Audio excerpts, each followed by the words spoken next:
Good morning, everyone. It's Tuesday, May 21st. Prices of BTC currently at 79.33. Lots to go through today, so I'm going to try to be as concise as I can. First things first, I love pulling up this chart, and you can do this yourself. One thing I've noticed is when these alts are actually trending up with BTC, the rest of the market, so again, the pink right here is BCH, yellow is LTC, and green is Ethereum. Okay, so when these alts right here on, say, some higher time frames are trending up above BTC, which is the blue, right?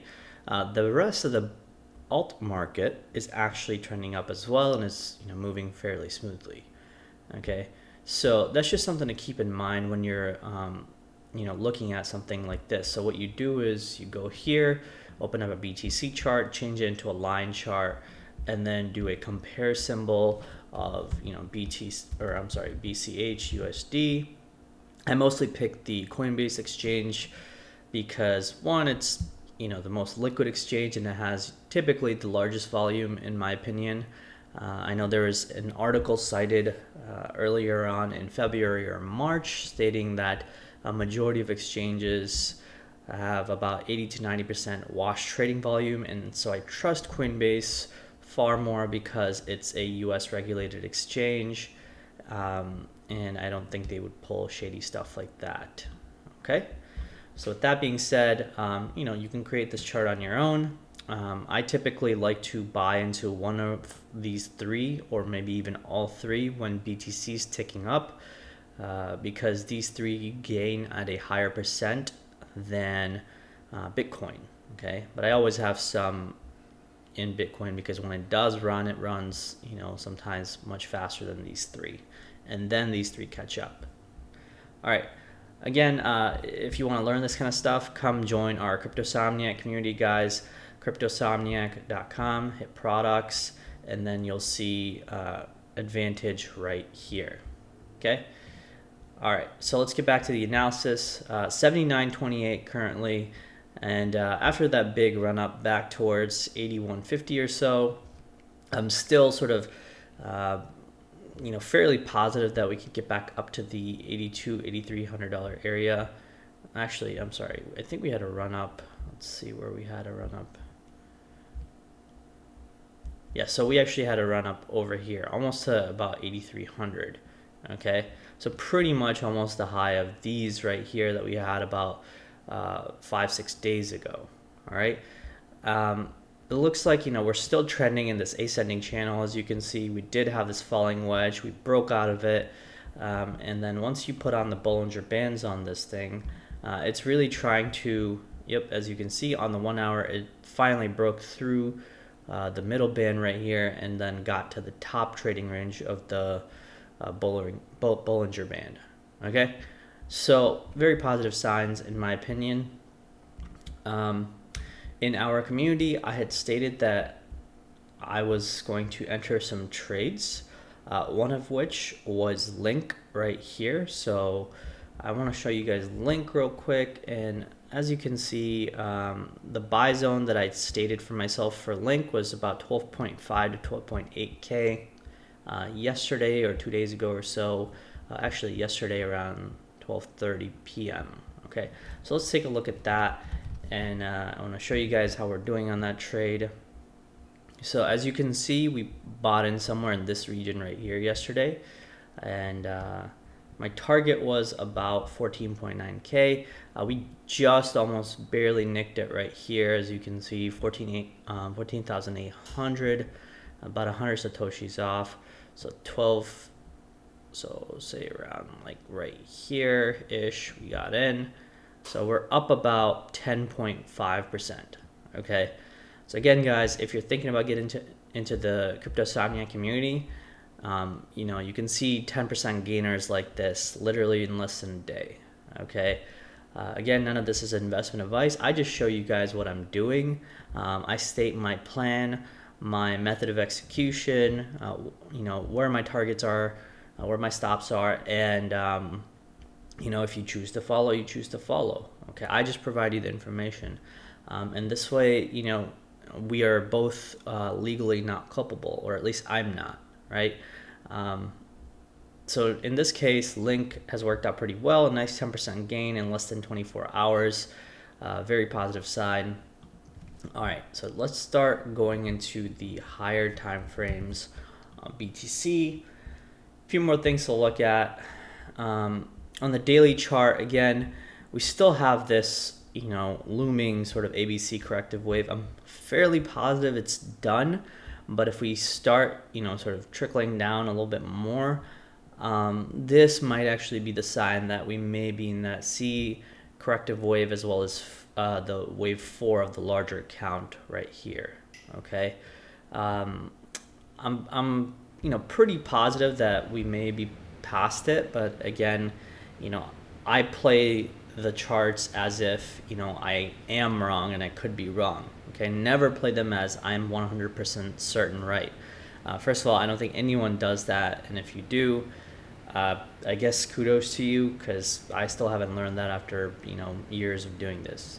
Okay, so here's something that I wanted to talk about. Okay, rising three methods pattern is a pattern often seen where you have the end of a run right here with a big green candle, about 3 candles on the way down, and then a big bullish candle on the way up.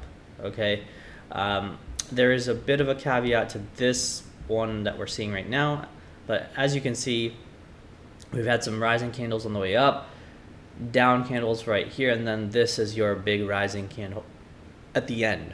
Okay, so unfortunately, this candle is actually supposed to surpass the closings of these, and unfortunately it didn't do that. So this is why I say that it's not completely certain that this is a rising three methods candle, but it's fairly close, and it's a very positive sign. Why? Because with this sell-off right here that happened for 3 days, there were clearly some bulls, some fresh demand waiting right in this region right here, and they helped accelerate the prices and drive them higher.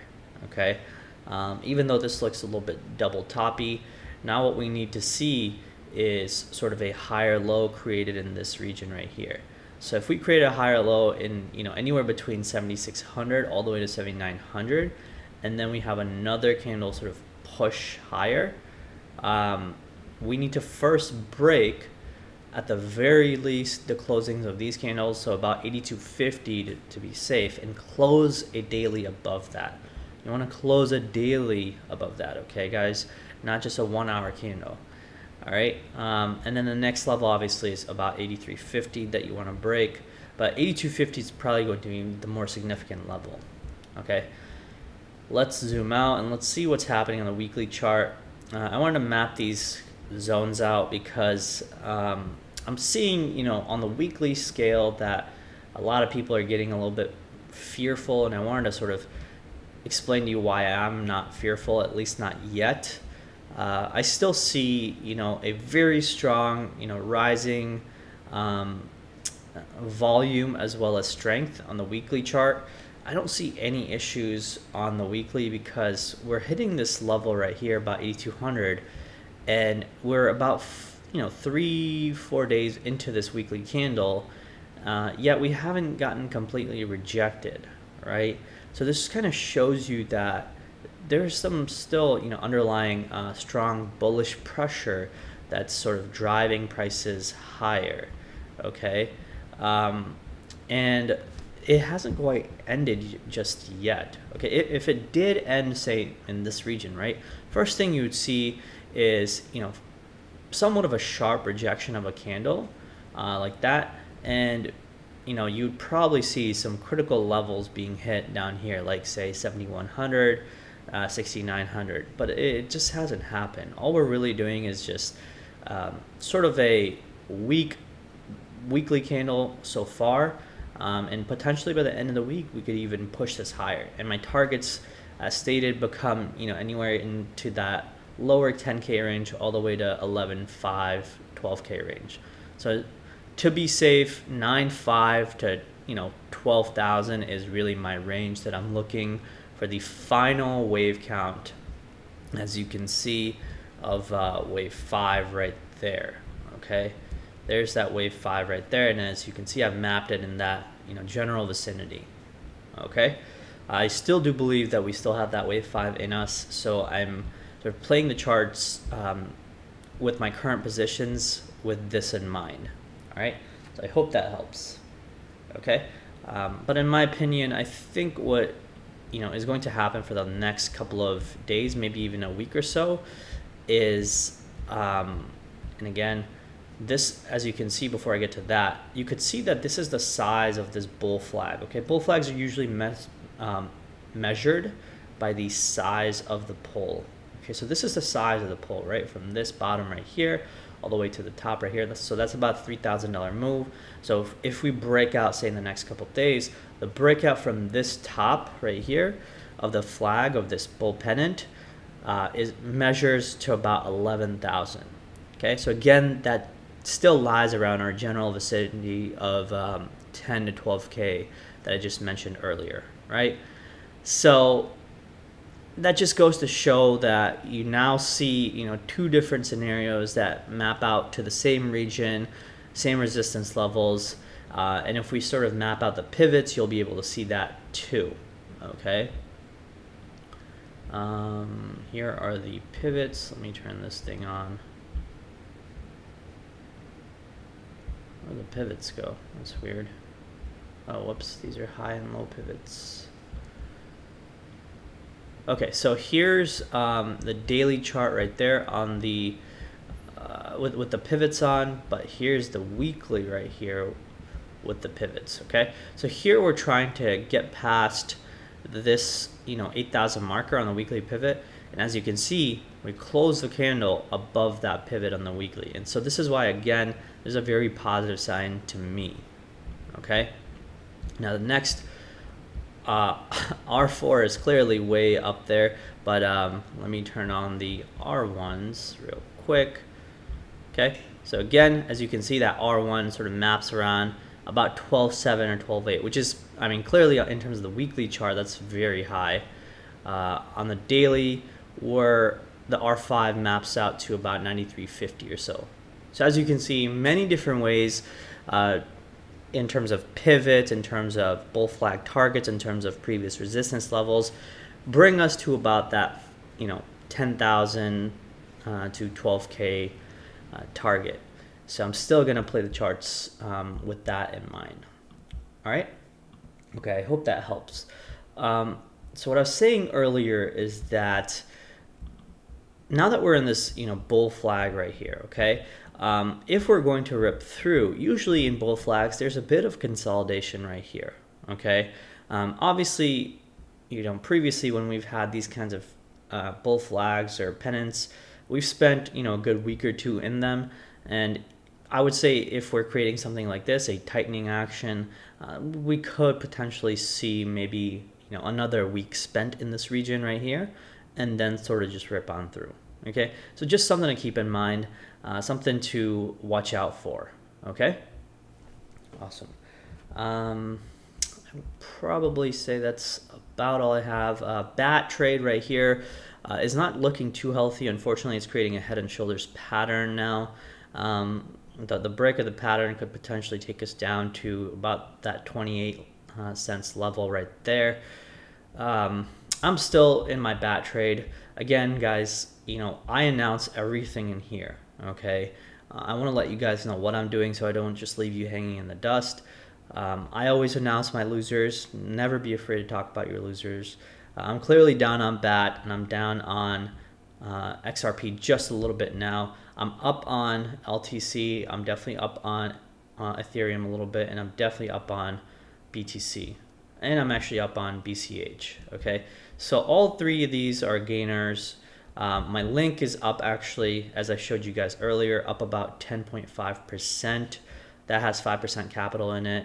So that was a quick little gain. I'll probably be getting out around that 14.9K target, as I mentioned right there, and close out that trade in the next 24 hours or so, or maybe even the next few hours if I get that opportunity.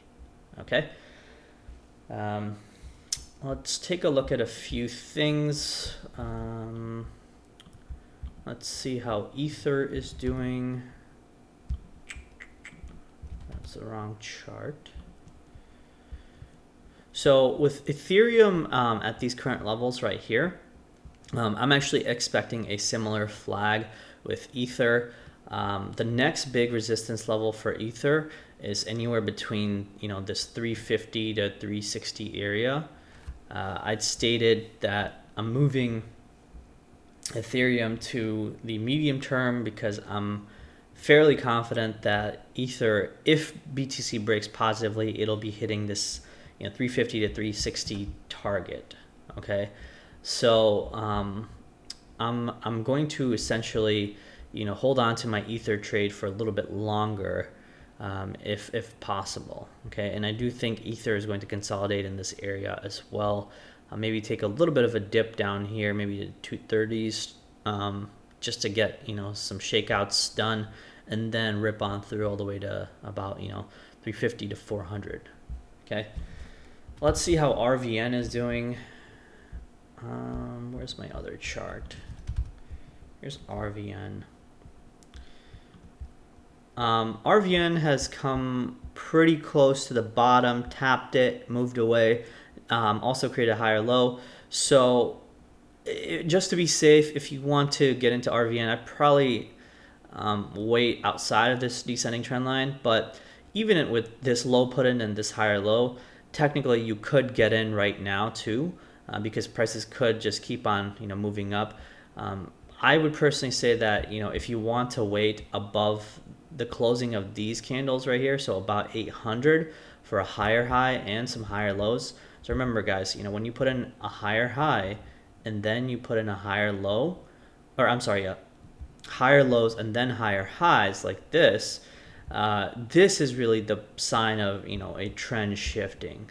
Unfortunately, you haven't seen that quite yet on the daily in RVN, and actually you kind of just saw it right here on the 4 hour. Here was your previous high. We sort of broke above that, but again we're sort of coming down with that descending move, descending trend line move. So if you want to be safe, wait for the daily to cross and close above that 800 level on RVN. Let me take a look at ELF. So here is ELF right here, and this is my previous ELF trade that I had. I had it from down here to up here. We closed it and then let the trade go. Again, this was all recorded a few months ago, so you can go check it out. Now ELF has kind of come to some critical levels. Excuse me. Let's see where ELF is. It looks like it sort of hit this bottom and even broke through that, and I think it's struggling to get up above it. I wouldn't quite say ELF is ready to move just yet.